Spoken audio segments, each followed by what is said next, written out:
Assalamualaikum warahmatullahi wabarakatuh. Bismillahirrahmanirrahim. Kami santri Takhasus Nurul Ulum Mertak Tombok. Di video kali ini insyaallah kami akan belajar menyampaikan beberapa hal terkait tentang wudhu. Di antaranya apa saja rukun-rukun wudhu, apa saja sunnah-sunnah wudhu. Mungkin barangkali ada di antara teman-teman semua ada yang belum bisa membedakan mana yang termasuk rukun wudhu dan mana yang termasuk sunnah-sunnah wudhu. Dan insyaallah seterusnya nanti kami akan langsung mempraktikkan cara-cara wudhu tersebut. Adapun rukun wudhu yang pertama itu niat. Niat yang dimaksud itu adalah bacaan di dalam hati. Adapun yang kita ucapkan seperti nawaitul wudhu'a dan seterusnya itu merupakan talaffuz namanya. Talaffuz itu hukumnya sunnah. Adapun yang wajib itu yang menjadi rukun wudhu itu niat di dalam hati. Yaitu ketika kita membasuh wajah nanti, berbarengan dengan membasuh wajah itu langsung dalam hati kita berkata, saya berniat wudhu untuk menghilangkan hadas kecil karena Allah Ta'ala. Itu rukun yang pertama. Rukun yang kedua daripada rukun-rukun wudhu itu adalah membasuh wajah. Yang dimaksud wajah atau batasan-batasan wajah itu disebutkan di dalam kitab, beberapa kitab, batasannya dari atas itu dari tempat tumbuhnya rambut sampai ke ujung tulang dagu atau tulang rahang yang di bawah. Kemudian lebarnya di antara telinga sampai telinga. Nah, makanya kita wajib membasuh wajah seperti ini. Tapi kita dianjurkan lagi untuk melebihkannya agar tidak namanya ihtiyat, untuk berhati-hati. Takutnya nanti ada yang tidak dibasuh di antara batasan-batasan wajah. Makanya kita dianjurkan untuk melebihkannya. Kira-kira seperti ini. Rukun yang ketiga yaitu membasuh kedua tangan sampai ke siku-siku. Tapi seperti yang tadi juga karena ihtiyat untuk berhati-hati, maka kita dianjurkan lagi untuk melebihkannya sampai ke atas siku. Itu namanya kaidah ma la yatimul wajibu illa bihi fahuwa wajibun. Sesuatu yang tidak sempurna karena wajibnya itu, maka melebihkannya juga itu hukumnya wajib. Rukun yang keempat yaitu membasuh atau mengusap sebagian kepala. Dijelaskan oleh Imam Syafi'i itu sah hanya dengan membasuh sebagian dari helai rambut saja. Akan tapi kalau Imam Malik, mazhab Malikiyah itu mengharuskan atau mewajibkan membasuh semua rambut yang ada di kepala. Makanya untuk keluar dari ikhtilaf para ulama, Imam Syafi'i sangat menganjurkan untuk membasuh semua rambut yang ada di kepala. Rukun yang kelima yaitu membasuh kaki sampai mata kaki. Tapi untuk lebih bagus, lebih ihtiyat, dilebihkan sampai ke atas mata kaki. Nah, adapun rukun yang terakhir, rukun yang keenam itu tartib.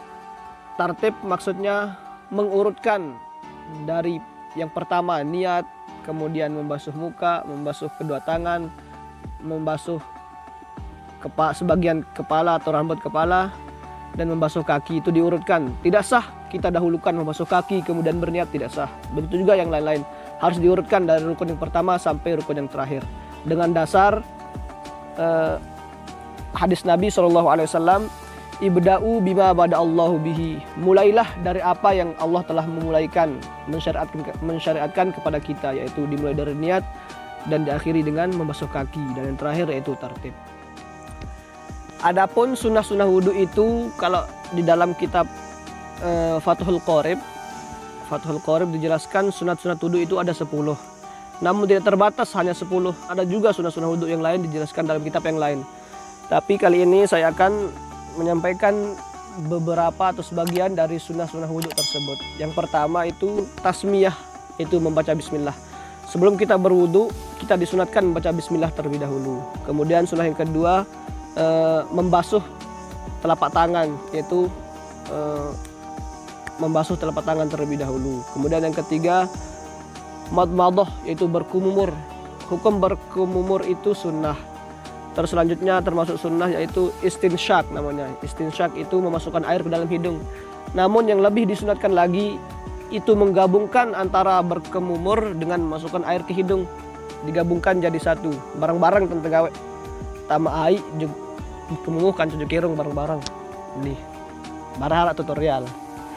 Kemudian sunnah yang selanjutnya yaitu memulai dari yang kanan. Seperti ketika membasuh tangan disunatkan mulai dari yang kanan, kecuali ketika membasuh telinga.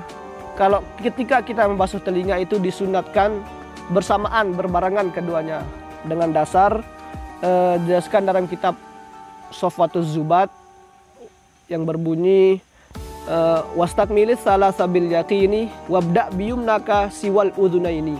Mulailah wudhu itu dengan yang kanan seperti tangan, kaki, siwal udhunaini kecuali telinga. Nah, mungkin dari teman-teman ada yang beranggapan sampai telinga pun harus dimulai dari yang kanan. Salah. Yang benar itu kalau telinga itu berbarengan keduanya, dibasuh keduanya berbarengan, bukan kayak gini, tapi harus berbarengan. Kemudian sunnah wudhu yang selanjutnya yaitu membasuh semua kepala atau semua rambut yang ada di kepala. Sudah saya jelaskan tadi, yang wajib menurut Syafi'i itu sah walau hanya sebagian dari sehelai rambut. Namun sunnah ketika kita membasuh atau menyapu semua rambut yang ada di kepala, itu sunnah. Kemudian sunnah yang selanjutnya itu membasuh telinga. Membasuh telinga ini merupakan sunnah, bukan termasuk daripada rukun wudhu. Akan tetapi walaupun membasuh telinga ini hukumnya sunnah, membasuh telinga ini yang paling banyak dikerjakan ketika wudhu. Jumlahnya itu 12 kali dibasuh kalau telinga. Kalau muka kan 3 kali, tangan 3 kali, sunat 3 kali. Tapi kalau telinga itu dibasuh sampai 12 kali. Yaitu ketika kita membasuh muka, sunnah juga mengakhirinya dengan membasuh telinga, itu 3 kali. Kemudian ketika kita membasuh kepala atau rambut kepala, itu sunnah diakhiri dengan membasuh telinga 3 kali, sudah 6. Kemudian khusus bagiannya membasuh telinga 3 kali jadi 9. Yang terakhir disunatkan juga istizhar. Istizhar itu seperti ini, celupkan tangan ke air kemudian dibasuh ke telinga seperti ini 3 kali. Jadi jumlah membasuh telinga itu 12 kali. Sekalipun sunnah, tapi jumlahnya yang paling banyak yaitu 12 kali.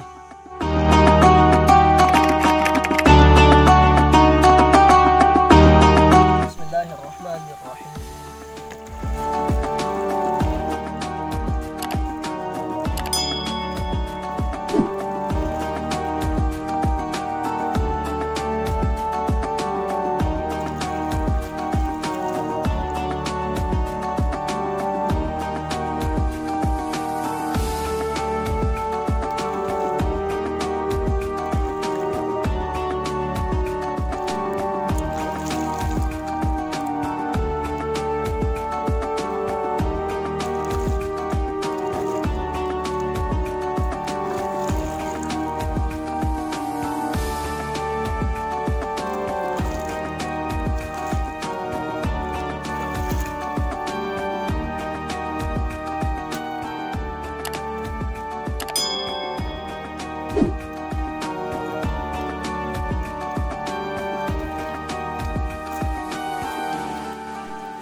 Alhamdulillah, itu tadi beberapa hal terkait tentang wudhu, di antara rukun, sunnah, dan tata cara wudhu.